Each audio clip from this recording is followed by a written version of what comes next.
हम 6 महीना में करेंगे, लेकिन सरकार एश्योरेंस से आगे बढ़ नहीं रही है। नौजवानों के, किसानों के हित में काम कर ही नहीं सकती है, चूँकि जो उसको सुविधा भोगना है, अब उसको भी मुझे जानकारी मिली है कि डिले करने के लिए बिहार पब्लिक सर्विस कमीशन को देना चाहते हैं। तेजस्वी यादव ने कहा कि हम फर्स्ट कैबिनेट में ही हमारी सरकार बनेगी तो 10 लाख नौकरी देंगे, रखना चाहते हैं। नीतीश कुमार दुनिया में सब कुछ का शेयर कर सकते हैं, पावर शेयर वो करने वाले नहीं हैं।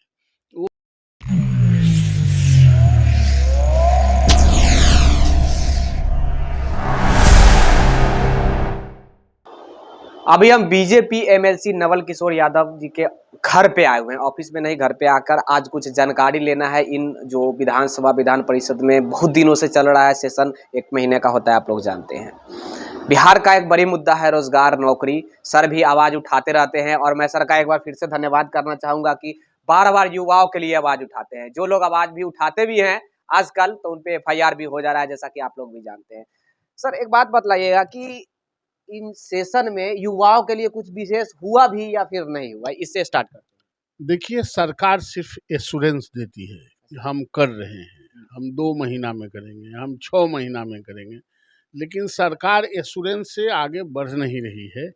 सरकार सिर्फ नौजवानों के आंखों में धूल झोंकना चाहती है और हम लोग उस मुद्दे को खींच के सदन के पटल पर रखते हैं और सरकार को हैकल करते हैं। सरकार सिर्फ हैकल होती है और एश्योरेंस देती है। ये सरकार कभी नौजवानों के, किसानों के हित में काम कर ही नहीं सकती है, चूँकि जो उसको सुविधा भोगना है, जो व्यक्तिवादी संस्थाएं एक व्यक्ति के लिए बन गया हो, जो परिवारवादी संस्थाएं परिवारों के लिए बन गया हो, वो सुख और सुविधा की बात करता है, वो नौजवानों का बात नहीं करता है। इसलिए हम लोग सदन में उसको घेरते रहते हैं। क्या उम्मीद जताई जाए युवा को, जिस प्रकार लुभाने की कोशिश किया जा रहा है? 24 में भी इलेक्शन है, 25 में भी इलेक्शन है, तो अभी जो सरकार है वो लुभाने की प्रयास कर रही है, आप भी देख रहे हैं। तो क्या लग रहा है कि वाकई में ये सिर्फ एक लुभावना रह जाएगा बनकर, या कुछ मिलने वाला भी है? एकदम लुभावना, झूठ बोलने का पारंगत है। अब जब शिक्षकों की जो बहाली थी, जो TET पास किया है, अब उसको भी मुझे जानकारी मिली है कि डिले करने के लिए बिहार पब्लिक सर्विस कमीशन को देना चाहते हैं। जब वो ऑलरेडी परीक्षा पास कर चुका है, वो BEd कर चुका है, अब आप बिहार पब्लिक सर्विस कमीशन को देना चाहते हैं, इसका मतलब कि आप फिर साल 2 साल डिले करना चाहते हैं, आपको करने की इच्छा नहीं है। जो सरकार सर्टिफिकेट लाओ नौकरी पाओ के नारे से पैदा हुई और आज बिहार पब्लिक सर्विस कमीशन के नाम पर उसको घेर रहा है, उसका एक और कारण है। क्योंकि तेजस्वी यादव ने कहा कि हम फर्स्ट कैबिनेट में ही हमारी सरकार बनेगी तो 10 लाख नौकरी देंगे, 10 लाख फर्स्ट कैबिनेट में। तो एक तो क्यों कलम नहीं बना जिससे फर्स्ट कैबिनेट में सिग्नेचर होना था। दूसरी बात, नीतीश कुमार इसको उलझाना चाहते हैं कि RJD का एजेंडा न पूरा हो जाए। RJD के मंत्री को देखेंगे, वो नौकरी के मुद्दे पर खुलकर बोलते हैं कि हम नौकरी देंगे, लेकिन नौकरी दे नहीं रहे। ये शासन पॉलिटिकल लोगों का नहीं है, ये शासन अधिकारियों का है और अधिकारियों के माध्यम से नीतीश कुमार सब अपने कब्जा में रखना चाहते हैं। नीतीश कुमार दुनिया में सब कुछ का शेयर कर सकते हैं, पावर शेयर वो करने वाले नहीं हैं। वो पावर सब केंद्रित अधिकारियों के माध्यम से अपने पास रखते हैं और RJD के एजेंडा जो है उसमें कुछ RJD एजेंडा पूरा कर ले, इससे नीतीश कुमार घबराते हैं। ये सांप नेवला की दोस्ती है और उसी में तीरा खींची चलते रहता है। RJD के तरफ से जब मैं प्रश्न किया तो उनके तरफ से कहा गया कि हम देना चाहते हैं, लेकिन बीजेपी चाह रही है कि नहीं हो। जैसे ही हम आवाज उठाने का प्रयास करते हैं विधानसभा विधान परिषद कहीं भी, तो कभी माइक तोड़ने लगते हैं बीजेपी की तरफ से, तो कभी कुर्सी पटका पटकी करने लगते हैं कि आगे का स्टेप बढ़े ही नहीं और रोजगार नौकरी किसी को मिले ही नहीं और हम उस पर राजनीति खेलते रहे। मतलब भाषण देने से नौकरी मिल जाता है?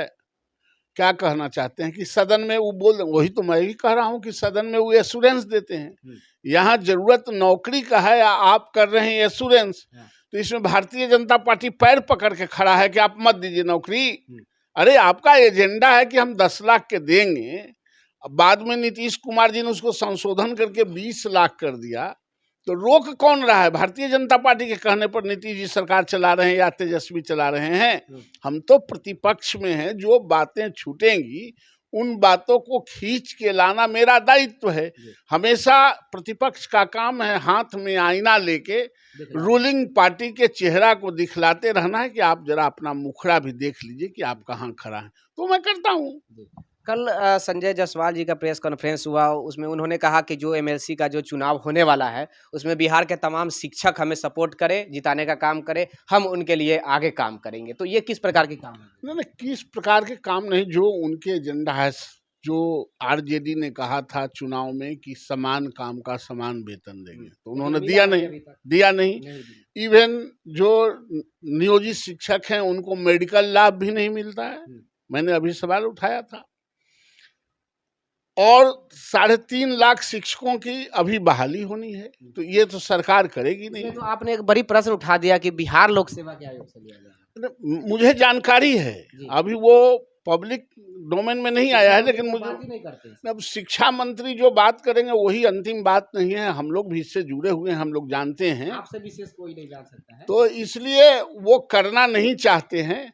और हम लोग, हमारे अध्यक्ष जी ने अपील इसलिए किया है कि जो ये बचा खुचा है 2024 में चुनाव आ जाने दीजिए, 25 में हमारी सरकार बनेगी, समान काम का समान वेतन भी देंगे, ये शिक्षकों की बहाली भी करेंगे। और जिन बुजुर्गों को कांटेक्ट पर हजारों हजार आदमी को रिटायर के बाद 5 साल 7 साल और 10 साल से रख के काम ले रहे हैं, उनको हटा के नौजवानों को भी नौकरी वहां देंगे।